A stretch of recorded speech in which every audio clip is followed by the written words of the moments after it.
entón vou dar a palabra ao meu editor para que me explique un pouco, me faga alguna pregunta, presente, faga o que teña, O que me apeteza. o que te apeteza. Eu veño disposto a contestar e veño disposto a explicar o que prefirades. Se queredes, fago eu unha microintrodución, que sería que esta é unha novela parte dunha, non é parte dunha triloxía, simplemente que hai que o personaxe que central da novela pois xa estuvo en dúas novelas antes, o cal non quere decir que estén feitas de xeito correlativo, nin que sea a última, nin que teñan moito que ver, máis que o personaxe, como non podía ser de outra maneira, cando eu trato de proxectar o que non pude facer na miña vida en outras persoas, é un biólogo, por suposto, naturalista. Eu non cheguei nunca a ser biólogo naturalista, porque, bueno, a vida me foi levando por outros lugares, aínda que tuve bastante contacto coa natureza durante unha serie de años onde vivín no que se chama unha heterotopia, é dicir, porque que é un lugar afastado da sociedade. Si ti vives nun barco de pesca, estás vivindo nunha heterotopia, non é distopia necesariamente, porque as relacións poden ser normais, pero, ademais estamos falando dos anos 84 e 85, situaste o universo se reduce a aquel lugar donde estades 20 persoas, mesturando desde o capitán hasta o que chaman o choque, o individuo que axuda ao cociñeiro, que decir, en orden de digamos, de xerárquico ou piramidal de como funciona aquilo. O capitán ten pistola e o outro ten navalla como moito. E tamén levan distinto armamento. Entón, pois a min me teria gustado a mellor dun xeito así probablemente romántico, non? Ser un biólogo naturalista, pois que vai a esta selva, que vai a este sitio, que vai a estudiar isto, outro. Isto non pudo ser, ou non puxen eu, digamos, a forza suficiente para que fora, porque a veces un se deixa levar polos ríos da vida e polas axendas de outras persoas, desde a familia hasta desde a familia A hasta a familia B, a familia herdada e a familia construída, ou simplemente porque, bueno, se todo vai ben, por que mudar por que arriscarse a coller a febre amarilla ou outro tipo de enfermedades en lugares exóticos? Dito isto, probablemente nós tamén sexamos exóticos para outras persoas que nos observan desde o exterior. Entón, unha novela dun protagonista central é un biólogo, o que pasa que a novela non fala de bioloxía prácticamente nada, solamente explica un pouco o contexto de por que estaba ali nun dos momentos iniciais, pero el conta, dá unhas pequenas pinceladas de onde estuvo antes, e entón, pois, estuvo na selva de Camboxa, estuvo na Amazonía, entón, a selva de Camboxa, Malaria sentimental, na Amazonía, os Coua, non? Bueno, de que a novela? Ahora me preguntará o editor de que vai a novela, porque creo que eu podería definir isto peor que el, porque non é é dicir, ele é máis analítico e probablemente máis obxectivo cando a teña que definir. Boa tarde, moitísimas grazas por estades aquí, moitísimas grazas a Gonzalo e Maribel por acollernos. Esta xa é a segunda que facemos aquí, en Cartabón. Sí, fixemos unha de Paso do Noroeste con Xavier Paz. Con Xavier Paz, que nos falta hoxe. No ano 2021. Moi ben, así me gusta, a precisión. Eu son, como dixo Xavier, son o editor. Esta novela, como ben podedes ver, foi gañadora do premio Villarponte que organiza o Concello de Viveiro. Polo tanto, aparece publicada non só polo criterio, por suposto, do escritor e do editor, senón que polo medio hai un xurado, non? Que determina, de entre todos os presentados, que este era o libro que máis merecía ese galardo. ti faceis unha pregunta de que explique de que vai a novela. Sí. Non creo que sexa unha novela das que haxa que explicar a trama en 5 minutos, non? Eu son moi admirador de Constantino Bertolo, que é un editor moi veterano, que di que hoxe vimos unha ditadura das novelas que teñen que ser explicadas en 30 segundos prácticamente, non? Se unha novela non se pode explicar en 30 segundos, é difícil vendela nunha librería. Seguramente os libreiros darán a razón de que a xente ten dificultades para acercarse a libros onde a trama eu penso que non é o máis importante. Esta é unha novela que eu creo que a trama non é o máis importante. Eu creo que é unha novela que emparenta moito con determinados libros clásicos que o que crean é un ambiente, un determinado ambiente. Eu creo que o ambiente é o que máis traballou Xavier neste libro. E despois, efectivamente, o diálogo dun escritor veterano xa coa súa propia obra. Eu, de feito, penso que no xurado, se había alguén un pouco avezado, detectarían que era a túa novela. Non sei se tiveches algún contacto con algún deles, pero eu estou certísimo de que se a mí me toca lela como xurado, polo menos sospeitaría que túa, non? Porque é unha novela que dialoga moito co anterior Xavier Queipo, independentemente de que o personaxe se repita, senón que hai determinados temas, hai determinadas tensións narrativas que son tradicionais na túa forma de concibir a literatura e de concibir a narrativa. E o mellor podemos enfiar por aí a conversa, se che parece, non? É dicir, cales son eses fíos e por que volves a eles unha e outra vez? Bueno, todos temos as nosas obsesións, supoño que será por eso, non? Hai un recibe cando durante a súa vida, claro, a vida xa non é curta, entonces, xa donde vai ela que é longa. Entón, pois os problemas, eu son nese sentido un pouco freudiano. A min, o que pasou na infancia probablemente isto influya en todo o desenvolvemento posterior dunha maneira máis ou menos intensa. Entón, por unha parte, na infancia eu era un home soñador, un neno soñador. Entón, o meu libro de cabeceira máis importante era un atlas de xeografía, onde nas longas xornadas onde chovía en Santiago de Compostela, que chovía algo, en número de días e cantidade, pois eu podía pasar a tarde inteira en riba do atlas, mirando e tal, sen molestar a ninguén. O sigo podendo facer. E me sigue gustando máis o atlas físico. Entón, primeiro, escollín un lugar pequeno, do que sea difícil de fuxir, porque, bueno, pues que iba a situar unha acción que é un pouco, digamos, e crear un ambiente un pouco de reclusión, ¿no? Dentro dun bungalow, dun hotel, pero bueno, de reclusión, porque fora hai un furacán. E depois paso a explicarvos como era o furacán onde eu estuve no medio do furacán, no mar. Entón, escollí un lugar onde non se podía fuxir facilmente. Unha illa, dúas illas en realidad, que son San Kitts e Nevis, o país máis pequeno do continente americano, non do mundo, porque do mundo probablemente sea ese que está ahora todos os días na televisión, que é o Vaticano, non? Vaticano, San Marino, Mónaco, son moi pequenos, pero depois está entre os 10 países máis pequenos, sigue estando entre os 10 países máis pequenos do mundo, pero o máis pequeno de América. Interesábame eso para crear unha atmósfera de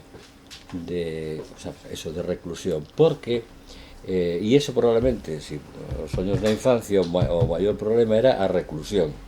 Si chovía non sei cantos centos de días ao ano en aquel lugar onde que horror, creo que non salían fungos por entre as pálpebras.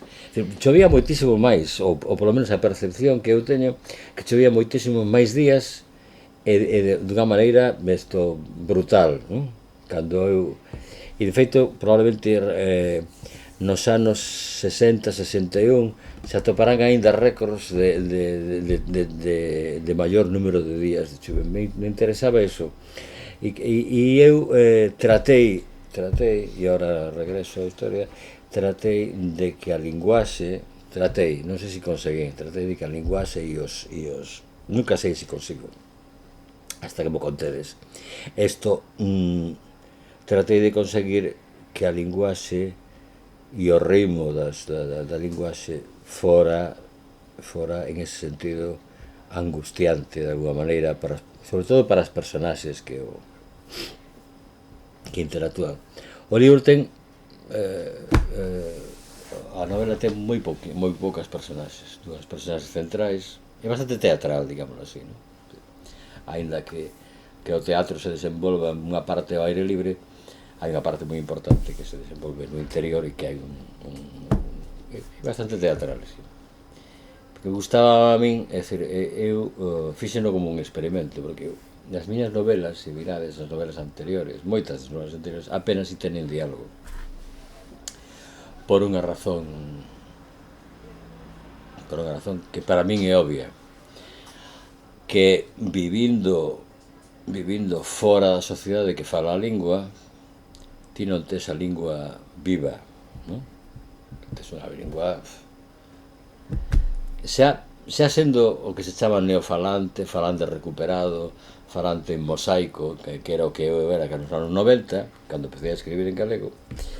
Resulta que, ademais, prácticamente non escoitaba a ninguén que falara galego durante, iba a decir días en número, pero tampouco iso queda así como moi poético, é dicir, durante meses, non? E regresaba á casa familiar, donde tampouco se falaba galego con regularidade. O que quero decir é que, de alguma maneira, sentíame incómodo nos diálogos. De feito, na primeira versión había moito menos diálogo, bueno, era unha versión bastante distinta. Despois, cando cheguei aquí de maneira máis ou menos regular, empecé a escoitar algo máis de galego que en Bruselas, non moito máis, non creas, porque sale unha rúa e tampouco encontra grandes faladoiros ni lugares donde sea a lingua dominante. Pero, e entón atrevíme a digamos, a facer unhas pequenas correccións, bueno, pequenas non, importantes correccións, e aumentar o diálogo, porque xa me sentía máis cómodo, non? É dicir, eu falo a diario, ben ou mal, peor ou mellor, pero intento facer a vida en galego hasta o máximo que poda. Pues, se vou ao notario e lle pido a escritura en galego, pon cara de animal difícil, pero que lea a lei, que é a lingua daqui, señor, ten que facela, e senón non lle pago. E entón enseguida busca, ainda que sea un traductor automático. Entón agora sentía moito máis libre para... Pero eso pásanos a todos os escritores que vivimos fora unha temporada longa ou moi longa. Pasáballe ao finado de Domingo Villar, que o dixo que a parte máis difícil para él das novelas non era a construción da trama ou a descripción, sino o diálogo, porque non vivía en Madrid, entón, ainda que en Madrid probablemente haxe máis galegos que en Bruselas, pero sigue sendo complicado, complexo de situación. Quedou así. Ti agora explicabas efectivamente que a novela está ambientada en St. Kitts and Nevis, que aparte de ser efectivamente un arquipélago moi pequeniño, ten esa característica de que o nome, bueno, non sabemos cal sería o nome originario dos primeiros habitantes, despois tuvo un nome en castelán, e despois ten esa cousa que é unha especie como de traducción ou de deturpación á inglesa, non? En a novela, eses cambios de identidade, esas modificacións, iso de que parece unha cousa pero outra, tamén está moi presente. Non sei se buscaches un simbolismo coa escolla dese lugar. A mí isto chamou moi a atención, porque aquilo de Nevis en realidad era o nome que tuvo anterior ao nome inglés de St. Kitts and Nevis, San Cristóbal de las Nieves. Kitts é unha especie de diminutivo en inglés que equivaldría a Christopher, pues, bueno, ou algo Sí, claro. semellante. Entón, pero o de Nevis é unha creación super magnífica. Pois son dúas illas que así bastante bucaneiras, porque ali en realidad unha foi francesa, outra foi inglesa, de feito os nomes dos lugares nun lado son en inglés, unha das capitales Charlestown e outra é Basseterre, e entón todo entón que eu quería colocar a personaxe en un lugar, iba a decir difícil, pero bueno, en todo caso esto curioso, ¿no? Para divertirme un pouco buscando as plantas de San Cristóbal, que animais hai por ali, un pouco de historia. Despois usas ou non usas, pero polo menos para divertirte un pouco, non? Para non caer en lugares comuns de facelo en París ou en Londres ou na Habana ou en Nova York, non? Entón, pois faz probablemente pois de maneira propositada, pero ademais me dá máis liberdade facelo nun lugar onde probablemente ninguén de que está aquí estuvo, que se o fixera nun lugar que podían a mellor criticar, decir, no, isto non é así, ou isto foi, pero xa non é, ali.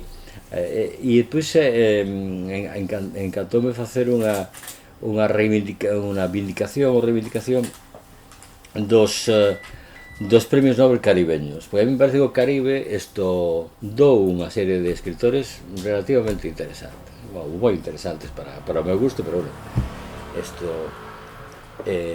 Derek Walcott, que é da illa de San Martín, que é unha illa pequena tamén, e Naipaul, que tamén é de Trinidad e Tobago. Sí. Non sei se haberá algún máis, pero tamén dou outros escritores, aínda que non sean premios Nobel de gran interés, como ahora en este momento non me sale así, bueno, si incluyes o Caribe, pois o norte de Colombia, por exemplo, pois xa tes algún máis, e escritor de certa importancia. Se incluyes a ese señor que veraneaba en Bueu, pero que foi presidente de Venezuela, que chamaban Rómulo Gallegos, tamén ten máis, e a súa magnífica obra Canaima sobre a selva, tes un montón máis de referentes. En todo caso, que é un lugar que digamos como que se presta, ¿no? Entón, pois, apetecíame que os personaxes secundarios falaran un pouco de literatura, pero desde un punto de vista chauvinista. Por exemplo, hai un taxista que para el Derek Walcott é o máximo da literatura mundial, porque ele é de San Martín, e entón é como se para ti o máximo do fútbol mundial fora, pois non sei, Yaguaspas, ¿no? Claro. Porque dixo, joder, é de Moaña, que decir, non pode haber un sitio mellor, non pode haber un xogador mellor porque é de Moaña. Pois o mismo, é dicir, a literatura importáballe eso, menos que nada, pero que lle importaba é que él era da illa de San Martín, que deben ser 6.000 ou 10.000 ou persoas, e que ali estaba Derek Walcott, que escribiu un fantástico poema longo, unha especie de que conta a odisea dos que serían escravos, digamos, das persoas que viñeron desde África, que a forza, claro, ata as plantacións tanto do Caribe como da zona de Virginia e do sur de Estados Unidos. Que decir, ele construye unha especie de odisea, pero de odisea, é dicir, non odisea como sucesión de feitos, sino odisea como unha viaxe iniciática de Hómeros que ven desde un lado do Atlántico a outro. Eso apetecíame moito tamén reivindicar ese tipo de escritores de países minúsculos, porque nós como vemos nun país minúsculo, pero non tan minúsculo, non sei por que podemos decir que non podemos ter un premio Nobel se tiveron os islandeses. En Islandia un premio Nobel, sí. Sí hai un estado, pero en aquel momento o estado era casi unha colonia do Reino Unido, e o señor escribía en islandés, pero son menos que en Vigo. O sea, a población de Islandia é menos que a población de Vigo, entón esa visión das linguas desde o punto de vista solamente económico, é dicir, para que valen, canto dan, canto vale cada unha delas, é algo que non me gusta. Pero tamén, ao mesmo tempo, pois a veces vese a necesidade de esos escritores que nacen en sociedades creoulas de ter que adoptar a lingua do imperio, como adoptaron, por exemplo, os irlandeses. No caso dos irlandeses, probablemente para ocupar a vanguarda dos escritores anglosaxóns en moitas épocas dos últimos anos. E aquí, pois, como sigamos a este ritmo, non nos quedará outra opción, como sigamos a este ritmo de pérdida de falantes, lectores, digamos, de aculturación progresiva, non nos quedará outro remedio que escribir noutra lingua. Porque, para qué? Hai varios colegas da miña xeración, vou poñer 2 exemplos, eles o dixeron en público, o sea que podo dicir, que son Xurxo Borrazás, por exemplo, e Santiago Jovreguizar, que escriba Rita la Encantadora, porque, é dicir, ti non escribes unha novela para que vayan a ler 150 personas. E outros, é dicir, entre os que me encontro, hai afortunadamente ainda unha lesión, pensamos que, bueno, que isto pode revertirse de alguma maneira e traballamos todos os días para que isto se poda revertir de alguma maneira e, digamos, e normalizar o uso da lingua en aquelas esferas onde foi perdendo presencia e forza. Que conste que a pérdida de presencia, de forza e de influencia social dos escritores non é unha cousa exclusiva daqui, pasa en Francia. Non sei, pero hai unhas cantas décadas, pois, Albert Camus non era Albert Camus ou Marguerite Yourcenar ou non sei, eran unha parte importante do que se falaba e do que se decía en Francia e tiña unha influencia moi grande, Jean-Paul Sartre, etc. Ahora, si ves as páxinas dos suplementos de cultura, de Le Monde, de Liberación, etc., tampouco hai grandes figuras da intelectualidade francesa que influyan primeiro en Francia e despois nos países europeos, non se ven grandes, é dicir, e iso pasa aquí e en outros lugares, en outros lugares aínda con linguas dominantes e linguas de Estado. Estámonos afastando un pouquiño. Sí, tú tes moita capacidade para voar, pero non te preocupes que eu traio a terra outra vez. Volvendo á novela, como falábamos, efectivamente é unha novela moi teatral, casi non hai personaxe, está o taxista, está o protagonista, que, bueno, dásenos un nome, pero tampouco ata certo punto sospeitamos de que sexa o seu nome, e depois o seu antagonista, non? Ese prácticamente son os 3 personaxes que hai, depois hai algún secundario, algún camareiro e así, pero son esos 3. Pero sí que hai outros personaxes que non están presentes, pero que están ausentes, non? Que ademais son os personaxes femininos, que ademais son como un motor, porque primeiro queda a ambigüidade sobre que papel tiña esa muller na relación entre estes 2 homes que ao final acaban pelexando, e sobre todo porque é o personaxe que motiva esa tensión entre eles, non? Ao final non queremos estripar a novela, pero o personaxe que xera esa tensión. Eu non sei se iso tiñas moi claro, dicir que como nas boas obras de teatro é tan importante o que está presente como o que está ausente. Non sei se o tiña moi claro, pero agora sí. Entón, xa o poderei usar para posteriores presentacións.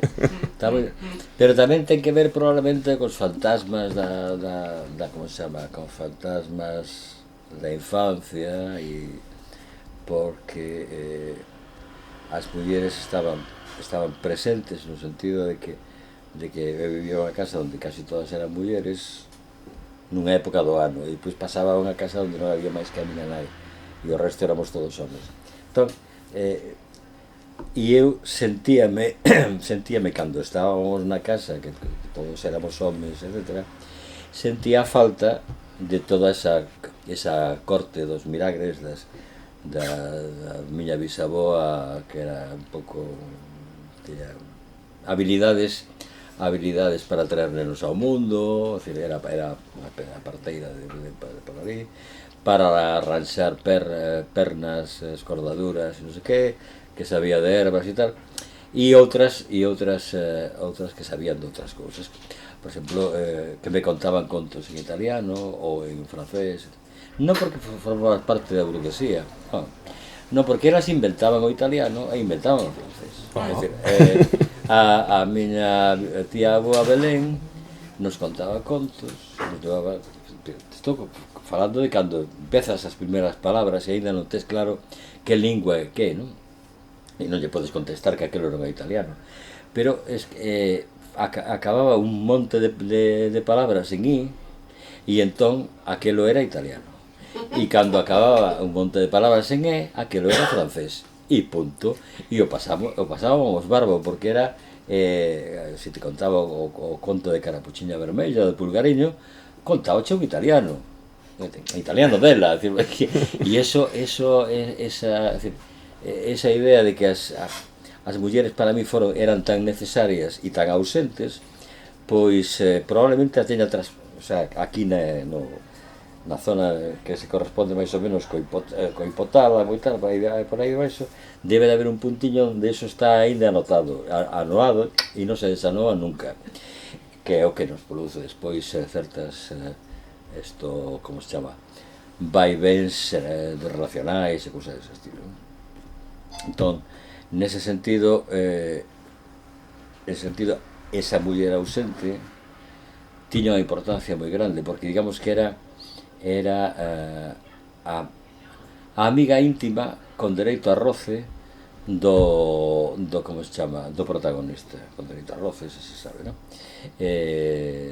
Sí, porque ese tipo de... A educación. ¿Qué? A educación está aí. Ese tipo de relacións existe, é dicir, que tes relacións e tal, pero canto apetece, non necesariamente por unha unión, sino cando todos dis que sí, pois tal, van de vacacións, fan isto e fan outro. Entón, era fundamental para o protagonista. Entón, como digamos, o antagonista nun momento dado xenera unha situación ou axuda a xenerar unha situación no que ela desaparece, morre, digamos así, ou é asesinada ou tal. Eu non facendo spoiler e tú xa fixeches. No, porque se non aparece, que máis dá o que lle pasa? No, e aparte, como dixemos antes, que a trama non importaba tamén. Claro, no, importante é o carácter total e absolutamente recluído e angustiante da última parte, donde é como se estuvieran entrevistándose dous lobos, non? Dous lobos que ao mesmo tempo están disimulando que se queren mal, que se quixeron ben e agora están disimulando que se queren mal. É dicir, isto é o típico amigo enemigo que podes ter unhas temporadas da súa vida, amigo, pues, enemigo, e ademais esa fronteira entre amizade e enemizade moitas veces é moi como se chama, moi sutil, porque te levas con alguén durante 30 anos e un día pasa algunha cousa absolutamente absurda e non volves a falar con esa persona, mellor nunca, pois porque non sei, calquer tipo de esas cousas pasan, non é que me pasaran a min, entre paréntesis, que tamén, sino que lle pode pasar a calquera. Ti falabas antes que o do furacán, porque entendo que non estiveches na illa en San Kitts and Nevis, non? Eu casi nunca, vamos a ver, eu coloco as novelas en lugares onde non, casi sempre onde non estiven. Nos lugares onde estiven, pois aparecen reflexados nos diarios, nos algoritmos, non sei que, tal, porque eu visitei moitísimos países, pero casi sempre polo traballo. Entón, non te pasa nada prácticamente. É dicir, vas a unha xuntanza e tal, cun turco moi amable ou con unha xeorxiana devota de García Márquez ou con tal, pero ao final non tes grandes aventuras. Entón as entre comillas aventuras e os coloco en lugares onde non estiven nunca.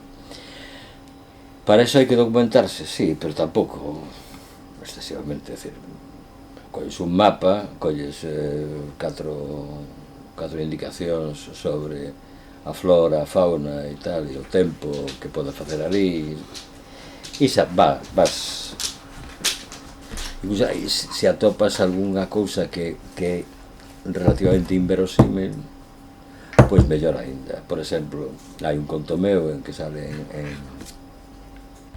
nun libro que se chama Os ciclos do bambú, donde fala dunha nevarada en Vietnam, e claro, todo o mundo dirá, aí non neva nunca, non sei que, tal. E entón Javierito, que son eu, vai ás fontes e explica o número de días que nevou, en que montañas, tal, e que era onde estaba pasando o asunto. Entón, casi nunca me pillan por un detalle, digamos, de preparación do lugar. Pero si falaches que o furacán sí que o viviches en primeira Claro, persona. pero o furacán o viví no mar.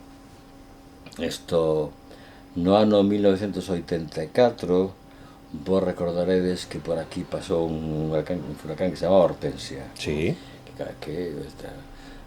Saía aquel delegado do goberno, García Sabel, tremelecente, o que tal parece que lle inyectaba antidepresivos a Beiras, según conta Beiras en algunhas. Entón, despois do Hortensia pasou un que se chamaba Klaus, que aquí chegou xa casi sen nada, pero que ali nos colleu no medio do mar. Por que nos colleu no medio do mar? Pois simplemente porque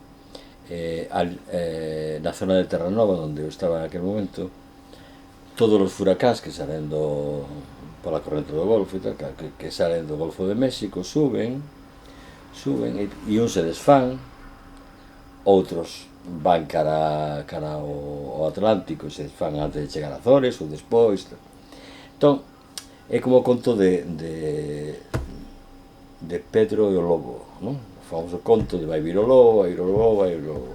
Entón, xa nos pasaran varios, xa estábamos no cá, xa pasaran varios al lado, e entón os capitáns collían e se iban a Porto, que leva día e medio de chegar a Porto. Entón, o noso capitán dixo, mira, vai ser como sempre, que chegan aí ao Golfo de San Lorenzo e se desfán. E estamos pescando moi ben, eu daqui non me movo. Entón, pois chegou o furacán, que vos podedes imaginar unha parede de 14 metros, 15, de auga diante túa, non? Toda así como xaspeada, cebrada, de branco, non? E o barquiño que vai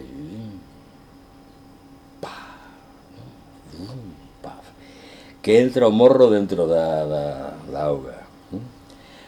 Por eso teñen o que chamamos rompeondas, que teñen ali na proa. Entón, vai saindo a auga e tal, pero hai moita que pasa por riba. Entón, para min era a miña primeira viaxe no mar. Entón, os colegas que estiveran antes me contaranme, bueno, ti, cando vexas que hai mal tempo, mira para os marineros, se eles van a xogar as cartas, ao naipe, ali na gambuza, pois ti non te preocupes moito. E eu, bueno, pois dixo, isto vaya ondas, pero bueno, aquí non pasa nada, porque solamente eu estaba na ponte de mando co capitán e máis co timonel. Pero empezaron a chegar, primeiro chegou o contramaestre, despois o salgador, despois foron chegando así un a un, xa co chaleco posto. E nun momento dado, un se axeonllou diante do timón, abriu os brazos así en cruz e se puxo a cantar a salve, e todos a cantar a salve. En ese momento isto, digamos que os meus esfínteres resistiron menos do que eu esperaba, e entón, bueno, e brotou sangre e agua, non? En este caso sangre non, pero agua, sí. E entón aí empecé a ter medo, porque cando os profesionais, entón estuvemos toda a noite, bum, bum, bum, bum, e rezando, e reza que te reza, reza que te reza. Eu, claro, tienes que seguir o coro, porque senón igual te din que das mala sorte, claro, porque non reza fulanito, e entón se pasa calquer cousa, vai ser culpa túa. Entón, pois veña, aí ensalillando Pai Nosos con Ave Marías e algunha salve de vez en cando e Padre, el Hijo, el Espíritu Santo, e veña, e dá. E a máis, claro, estamos en 1984, non había comunicación vía satélite, non é como, agora non había un radar que te mostrara canto tempo falta para que pase toda esa historia. Non podías chamar a ninguén, porque con esa... Bueno, podías, pero non ibas ter resposta, claro, porque as sensacións costeiras de radio, cando hai un tipo de temporal tan grande, pois todos son parásitos e non se escoita nada, non? Entón, bueno, pois pasámoslo bastante mal. E pois hai outro furacán que para min é mítico, que é o que sale na película de Callo Largo, onde están ali Humphrey Bogart e Lauren Bacall, están metidos dentro dun hotel. Estaba tamén un mafioso que fai Edward G. Robinson, sí. Entón, e hai un momento que se abren as portas e entra moito. E se crea dentro tamén un ambiente de calor, de sudoración, de non sei que, tal, que me apetecía bastante recrear. Non está recreado, copiado, porque ali hai máis personaxes, hai outra trama distinta, pero sí aparece esa especie de estás aí metido, es decir, prácticamente tamén hai unha heterotopia, solamente hai eso, solamente hai ese bungalow, esos personaxes, e o resto non se pode ni salir ni entrar. Entón, apetecía bastante facer esa historia. O que pasa que, igual que ocorría no que falábamos da presenza e da ausencia, ese microcosmos dá lugar a que nos recordos dos personaxes se fale casi dun macrocosmos de película de acción. Sí. É dicir, hai marines, hai tramas internacionais, sai Pablo Escobar por un lado, Fidel Castro por outro, é dicir, aí xogaches a novela de Ken Follett, clásico. Sí, bueno, en realidad esto podían ter falado outras cousas, pero bueno, se puxeron a falar desa historia de espía, que si tienes un asiento doble, espía, non sei que, tal. Claro, ti que faz viaxando a todos os lugares onde hai guerrilla, entendes? É dicir, o sea, o biólogo prácticamente estivera en todos os lugares onde hai unha guerrilla recoñecida. Katanga, isto era nas zonas onde estaban as guerrillas colombianas das FARC, etc. Estuvera na época onde era a fin de Pol Pot e tal. Aquel individuo estuvera en todos os sitios onde había fora a visitar a selva lacandona, o tipo estuvera en todos os sitios. Entón, era sospeitoso de moitas cousas, o sea, sospeitoso de ser unha especie de enlace internacional do típico axente da CIA disfrazado de naturalista que di que vai a mirar as plantas ou que vai a mirar cantas películas sales. Claro. Tampouco inventei nada, é dicir, o típico axente que é pues, o vendedor de como se chama, de aspiradoras Our Men in Havana de Graham Greene. É dicir, é un personaxe casi arquetípico, non? O que non é nada, pero que parece, ou claro, ao revés, non? Entón, claro, empezan a tirar dos fíos e todo coincide nunha época donde houve no Caribe houve moitas implicacións de moitos gobernos, do goberno cubano, do panameño, do Estados Unidos, do de Colombia, de Venezuela, Carlos Andrés Pérez y su amigo Felipe González fumándose un puro mientras decidían algún tipo de no que non será a novela, pero podía salir porque me contaron. E é creíble cos personaxes que están aí implicados, non?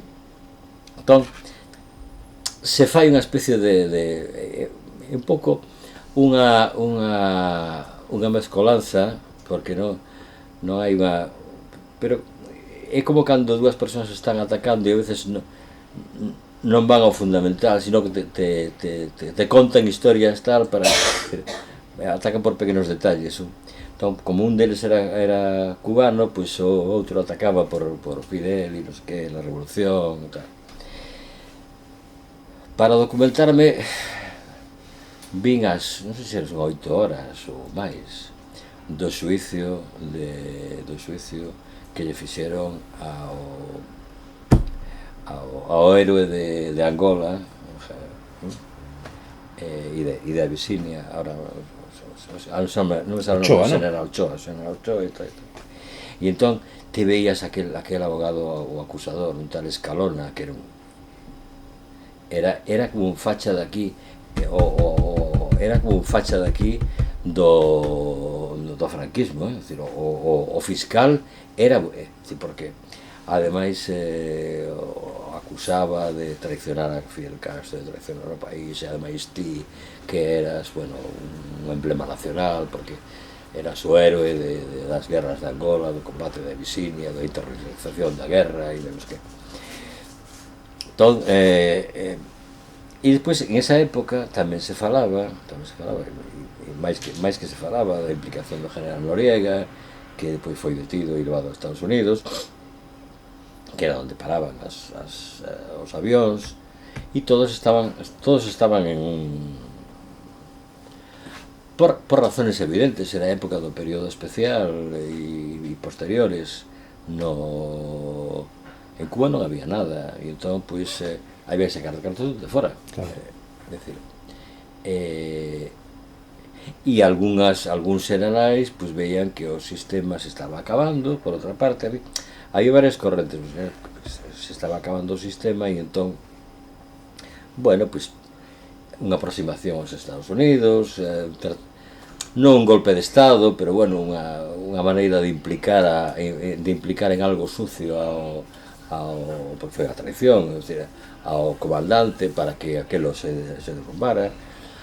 Bueno, todo eso foi un trasfondo que é como un decorado, é dicir, o problema fundamental é a traizón,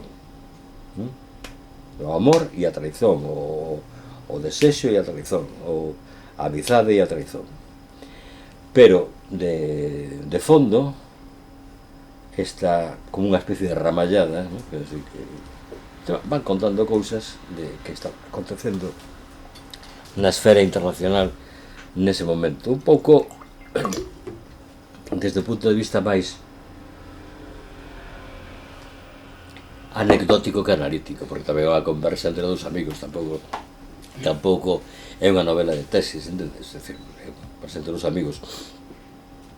Un deles, ademais, isto que acaba de sair dun período onde, bueno, sufriu unha reclusión e depois estuvo dopado e tal, tampouco está, digamos, no seu mellor momento, ¿no? Aparte de ter ansiedade, de sentirse perseguido, etc. Bueno, toda esa creo que a historia é máis ou menos esa. Tamén contáchesme, cando no proceso de edición, que esta novela xa levaba varios anos escrita. Claro, pero despois, decir, esta novela foi un exercicio de verán. Un verán que vim aquí, se me ocurriu escribir esa historia, máis ou menos bastante próxima de cando pasaban as cousas. Despois fixe unha pequena gran revisión, sobre todo na época na zona dos diálogos, porque por lo que expliquei antes, e creo que afortunadamente tamén, despois de que ganara o premio, dimos uns retoques que conseguiron centrar un par de lagoas importantes que había no medio, porque a veces pasa, si algún de vos ten a experiencia de escribir e de ler o que está escribindo, se dará de conta de que despois de que o lee 100 veces ou 50 ou tal, isto non ve nada, non ve absolutamente nada. E entón está ben que outros o vexan, Claro. porque non ves nada, é dicir, porque empezas a leer e prácticamente sabes de memoria, claro. E entón saltas de parágrafo en parágrafo como se fueras unha gacela. Les o que queres ler. Exactamente. Dicíamos que o libro gañou o premio Villarponte. Ti xa, bueno, es un veterano en gañar premios. Despois de tantas obras escritas e de tantos premios gañados, cal é a motivación para seguir apostando por esa vía para publicar? Bueno, hai varias motivacións. Hai unha motivación económica, é dicir, sabes que cando os libros levan a faixa de premio tarará, sea cal sea o premio, bueno, uns máis e outros menos, bueno, teñen outra aceptación nas mesas de novidades, nas trincas, nos escaparates, todos estos. A xente, pois, incluso os propios comentadores de libros, non vou chamar críticos, comentadores de libros, pois se animan máis a... Depois está que se o xurado ten unha ou dúas ou máis persoas, digamos, de un certo prestixio, pois, bueno, xa desperta o teu interés, é como se estuviera recomendado por X e Z, non? Bueno, e se X e Z teñen un certo grado de influencia, maior ou menor, pero un certo grado de influencia, pois, ben, pois, claro. Pois hai un problema de que un necesita amor, palmadas nas costas, tal. Entón, o que sufrían os meus colegas Xurxo Borrazás e a ausencia total e absoluta de amor, non? É dicir, de amor por parte do público, por parte. Entón, como non hai recoñecementos para os escritores normalmente, non os hai, non existe ningún tipo de axudas á creación, ni de axudas para residencias, nin de residencias onde podas ademar, ningún estímulo, non hai ningún estímulo, nin as ventas son un estímulo, porque as ventas se concentran polas razóns que sea, que teñen que ver non teñen nada que ver coa calidade, porque hai xente que vende moito con moita calidade e hai xente que non vende nada con moita calidade. Non ten nada que ver, ten que ver con as forzas, digamos, con unha serie de parámetros.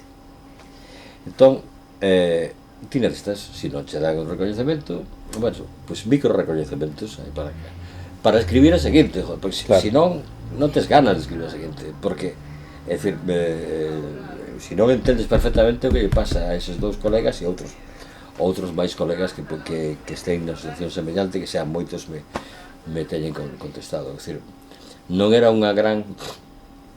Cando se creou Rompente, por exemplo, había 3 personaxes, que eran Manolo Romón, Avendaño e Reixa. Reixa seguiu traballando en distintas esferas, literarias e non literarias, creativas. Avendaño se foi a Estados Unidos e se ganou a vida, digamos, nunha cadea de radio, nun xornal, etc. E Romón, pois, facía entrevistas, pero, bueno, e pode que ahora escribiran non sei canto de los rumoros, pero que non teñen unha carreira. Claro. Decir, pues, de repente pararon porque non tiñan que facer outras cousas, porque non daba, decir, si te preguntas polo nivel de, iba a decir, de popularidade ou verás que se preguntas a calquera da rúa que diga un nombre de 3 escritores galegos, igual non son capaz de decir nin o primeiro. Xa. Que depende do nivel diga o nome de 3 futbolistas galegos, igual te dan 12, porque claro, quere poñer a todos os que saben, máis, non? Pasa o mesmo con outras profesións, pero porque as profesións creativas pasa eso. E non pasa solamente na literatura, atención, que agora artistas plásticos, pintores que temos por aquí, é dicir, non venden absolutamente nada. Non vou poñer nomes porque igual les parece mal que diga que non venden nada, pero é así. Pero é así, porque eles mesmos o recoñecen en privado, é dicir, que o mercado do arte desapareceu, que aquí non hai ninguén que merque absolutamente nada, que as exposicións son prácticamente todas unha especie de de fake autocomplaciente, de mentira autocomplaciente. E eso, as razóns son complexas. Para min non son capaces, non son quen de analizalas. O que son quen de darme de conta é que eso non acontece solamente aquí. O sea, nós pensamos que está ligado á cultura galega e ao galego e tal, pero eu viví moito tempo en Bélxica, e en Bélxica os escritores que foron famosos,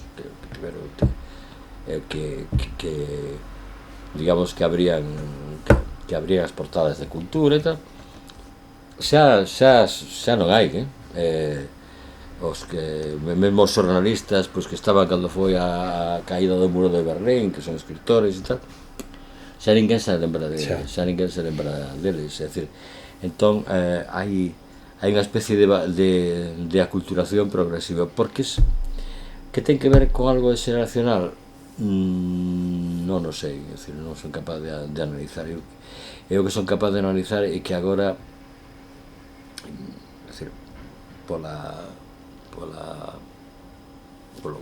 cambio tecnolóxico, a cultura se transmite dunha maneira como parece un mosaico, non? É dicir, ti entras e lees un cachiño dun artigo de non sei que, ves 4 fotos de non sei que, isto te sigue interesando a literatura e entón ves a reseña de non sei que, pero tes tantas opcións, porque claro, a famosa democratización das redes fai que, bueno, tú eras de pasar de un número limitado de opcións tengas un número, non iba a decir limitado, pero millonario de opcións, entón é difícil centrarse, non? E entón é difícil ler máis alá dunha pantalla, cando dúas, cando empezas a ler un artigo, isto, pois, vas saltando, porque é incómodo ali naquel trebello, penso eu, non?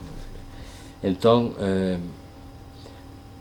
non ten nada que ver, non é que a xeración de agora é distinta que nós, pero siguen sendo iguais, siguen enamorándose, siguen tendo obsesións, siguen maquinando para ver como apuñalar o enemigo, todas esas paixóns, traizóns, existen todas. Eso non, digamos, o arquetipo, digamos, os comportamentos arquetípicos non melloraron, non se modificaron. Quen diga que antes a xente tiña menos ego, probablemente sea mentira. É dicir, todo o mundo tiña, e a veces había familias que se desfacían ou amistades que se desfacían por unha tontería, que ao final era ego, era non recoñecer que pode haber opinións distintas. E por aí vou quedando, senón me marcho a outra. Ti nomeaches varias veces escritores que abandonan, pero ti estás nos antípodas, é dicir, tes unha produción bastante prolífica. Porque eu son dependente deso. É dicir, para min funciona como para outra xente funciona a heroína, a cafeína, a ergotamina, todas acabadas en ina. É dicir, todo o que te xenera unha dependencia. É dicir, eu fun desenvolvendo unha personalidade onde para min é máis fácil escribir que falar. É máis fácil escribir un correo electrónico que facer unha chamada. Bueno, polo que sexa, non? Entón, eu eu nunca tuve a famosa crisis da páxina en branco, porque creo que eso solamente existe para os xornalistas, é dicir, porque tes que producir algo para mañán ou para dentro de unhas horas, e entón, claro, te podes quedar así, pero como pasees un pouco, e ora máis, como coñes un cachiño de aquí, outro de aquí, faz un artigo. Entón, si ti vas tomando notas, si tes moitos apuntes, moitas tal, bueno, o día que non tes nada que facer, que non te sale nada novo, colles un texto que xa tiñas e vas a corregir. Claro. E iso xa é a actividade creativa, porque aquel parágrafo que era inintelixible, difícil, tal, agora se convertiu pois nunha cousa que se pode ler ou tal. Entón, podes traballar, que decir, é dicir, eu non son incapaz de chegar a ordenación e que fago? Teño a lista é interminable de cousas que hai que facer dentro dos propios textos, é interminable e non para de seguir dentro de... É dicir, eu sabes que escribí un libro que se chama 55, sí, onde, por certo, é un conto no que se conta o famoso furacán. Aí todo o que contei agora está contado ali, pero mellor porque está escrito. Claro. Agora, dentro de unha semana, sacarei 66 e teño unha carpeta aberta que se chama 77. Eu teño un plan de futuro, decir, bueno, pois acabarei con un exoesqueleto. Bueno, hai que explicar que iso dos 66 son os anos, é dicir, sí, claro. Sácalo porque vas facer 66 anos. No, porque xa os fixe, que pasa que entreguei o tal e xa ten 67. Pero, bueno, pues un limiar son contas, isto teño unha carpeta aberta que se chama 77, onde xa debe ter unha vintena de tal, preparado para dentro de 11 anos, ¿no? Entón, 88 ainda non. No 88 ainda non, 77 si teño preparados estou no traballo. Me parece que seguirei así sempre, porque a lo mellor non teño cousas novas que decir, pero teño que refinar as cousas que xa dixen. É dicir, eu creo que hai que seguir traballando e se me quedo solo traballando e bueno, pois quedareime solo traballando, pero eu vexome de exoesqueleto cunha palla aquí seguindo escribindo, seguindo tecleando, ou xa supoño que para aquel momento pois ou ben contándolle ao ordenador o que quero escribir, ou simplemente pensando e o ordenador interpretando, ¿no? Exactamente. O que eu haberá cousas que irán avanzando. Xa vamos chegando ás 9, non? Sí, xa, agora xa, se vos queredes preguntarlle algo a Xavier, é o momento. Ti por que me podías preguntar, por que eres un mentidor compulsivo? E porque son escritor. ¿Y qué opinas del libro digital? El libro en digital, la tablet, en el móvil. Vamos a ver, eu teño dificultades, eu entendo a todas as digamos, as ventaxas pragmáticas, digamos así, ou de que non tens que andar cargado de libros, pero tampouco vexo que a xente cando vai de vacacións á praia vaya co baúl da Piquer cheo de enciclopedias, igual levan un libro ou dos, empeñanse en ler no verán libros de 500 ou 600 páxinas, e claro, así claro que pesa. Eu teño un ensaio que está no libro que se chama Cartas marcadas, que son literatura en viaxe, e onde explico que libros hai que levar para viaxar. O sea, non hai que levar, bueno, cada un le cae o que o quera, pero que tipo de libro hai que levar para viaxar. Despois, digamos que teño unha conciencia topolóxica da lectura. Eu entendo o plano e o contraplano da pasta de pan. Non entendo unha ristra así inteira. Polo que sea, pois fui educado neso, e entón, topolóxicamente, as coordenadas matemáticas da miña cabeciña non dan para ler máis que unha pantalla. E entón,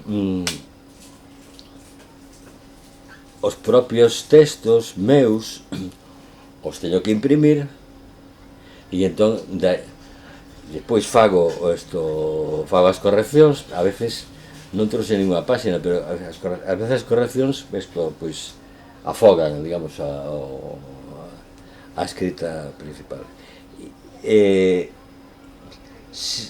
Entón, hai ventaxas, pero para mí non as teñen.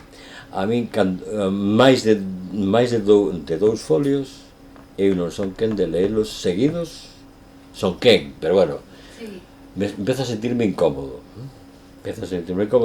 Que se pode suliñar, sí, pero non é mesmo suliñar así e facer así e poñer 4 símbolos que indiquen que hai unha nota a pé de páxina que di non sei que, que facelo no tal. Leva moitísimo máis tempo. Entón, eu entendo obxectivamente as ventaxas que pode ter, pero esas ventaxas non me compensan a min como lector, polo momento. A mellor cando estexa co exoesqueleto e tal, pois igual xa os libros entran así Yo admiro mucho a la gente que va, pues eso, y va con la tablet y lee. Yo es que yo necesito, o sea, a mí el libro, o sea, tengo que pasar las hojas, a veces hasta como que tienen un olor especial, esas historias, ¿no? Pero no sé si a la gente joven le entraría mejor, que son tan digitales. Aí hai unha trampa, creo que económica incluso. É dicir, a xente máis nova vai a ler os libros digitais. E quenes leen os libros digitais? Digamos, eu creo que primeiro é unha clase determinada de personas, casi sempre. Me refiro a clase social, burguesía, baixa media ou como queirades, profesores, exprofesores, profesionais, non sei que tal, xente que viaxe, que entón eso viaxa regularmente polo traballo e que eso lle facilita. Non busques probablemente no Calvario grandes masas leendo en digital. Non busques probablemente non teño investigado porque non é a miña área, pero é dicir, non busques rapaces de 20, 25 ou tal lendo brutalmente, o sea, tan brutalmente como leíamos na nosa xeración, que decir, que leías máis de un libro por semana, que lo era un sen vivir, e te daba, non que te diera igual o que fora, pero bueno, filosofía, arte, tal, es decir, ciencia, literatura, todo entraba, es decir, íbamos a clase de varias especialidades, é dicir, eu teño ido a clase, bueno, aparte das licenciaturas que fixen, teño ido a clase de psicología, de historia, de económicas, a aprender, que para iso estábamos, que aquilo era a universidade, non era a facultade non era a facultade e os, como se chama, e os apuntes, sabe que cara me importaban os apuntes, dispensando. Sempre había alguén que os facía moi ben, entón eu ia para comer, pero eu tiña os meus propios apuntes, é dicir, os apuntes cabían nunha tarxeta como esta, nunha clase, e punto. O resto estaban nos libros, entón, o que quero decir é que había unha especie de expectativa por parte das editoriais de que as ventas que iban a disminuir de libro clásico, digamos, físico, iban a ser sustituídas por ventas. Se produciu eso? No. Creo que non. É dicir, non sei, vos tedes tamén probablemente parte do vosso catálogo digital. Moi poquinha cousa. Bueno, pero vendedes moito máis deso que... No, mira, en xeral no mundo debe ser como 5 ou 6% de todo o que se vende en digital.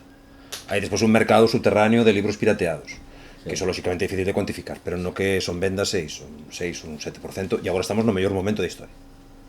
Eu digo porque eu que non son un gran, digamos, teño os meus seguidores, pero tampouco vendo unha cantidad excesiva, pero as cantidades de venta en digital son mínimas. Sí.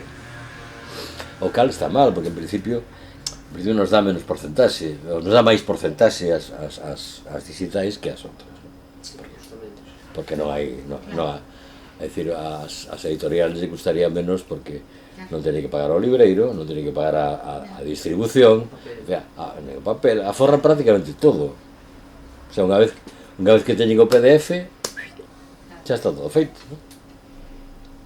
Pero non está funcionando. Entón, que pode funcionar? Pois a mellor sí, pero non sei como exactamente, pero creo que non é unha alternativa para min, máis que para o 5 ou 6% da población que está encantados. De todos os xeitos, hai un mercado oscuro digital moi enorme, moi grande, é dicir, o libro digital pirateado, coñezo moita xente que non sospeitaría que leera, incluso, e que lee moito libro digital. Sí. E é moi difícil de cuantificar e de coñecer. Pero de todas maneiras é un tipo de libro moi concreto. Son bestseller de consumo rápido, son éxitos así, e depois o que din as estadísticas é que tamén hai moito síndrome de Dióxenes. É dicir, moita xente que descarga porque é gratuito, pero depois que realmente non len tanto o libro dese que Eso é descarga. verdad, porque, bueno, é verdad, é dicir, tiño a experiencia de ter descargado libros para o meu traballo e tal, e non saber ni onde están, é dicir, Claro. están por aí perdidos, ¿no? Libros magníficos que está bonito, ¿no?